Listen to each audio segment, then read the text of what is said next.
Yuck! Bitter melon? This was my response growing up whenever my mom made this bitter melon soup. I did eventually discover it wasn't so bad and sometimes could be yummy. An acquired taste, you could say. This is a very traditional Cantonese Chinese soup. It's got a unique blend of savory, sour, and bitter tones. In traditional Chinese medicine, anything bitter is considered cooling. That means it increases yin and helps reduce heat and inflammation in the body. The complementary herbs are the dried tulip bulbs, which are also cooling and clears toxins from the body, and the dried yellow mung beans, which help drain dampness.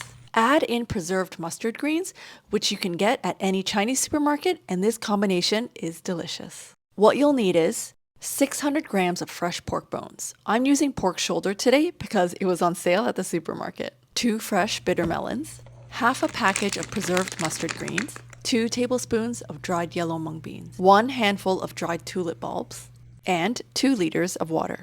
For this soup, I'll start by preparing my pork bones by blanching it in cold salted water to remove debris, blood, and bone bits.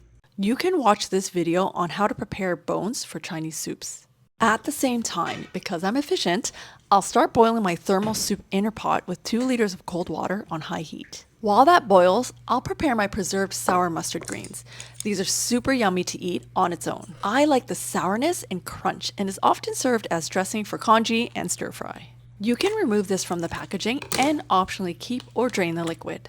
For a soup that serves 6 people, I'll only use half of this package and save the rest in the fridge. Cut into large edible pieces because I love eating this with the soup. Once the soup water is boiling, I'll transfer my rinsed and cleaned pork bones into the soup and add the sour mustard greens, the dried tulip bulbs, and the dried yellow mung beans. Let that boil on medium heat for 30 minutes and then transfer that into your thermal pot to let it keep cooking for a few hours. I love this pot.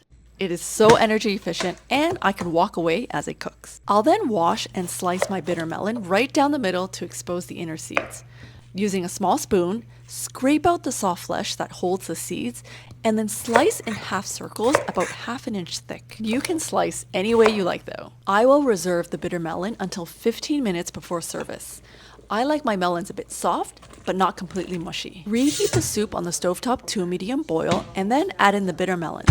Boil until desired softness, serve and enjoy. This soup doesn't need any salt.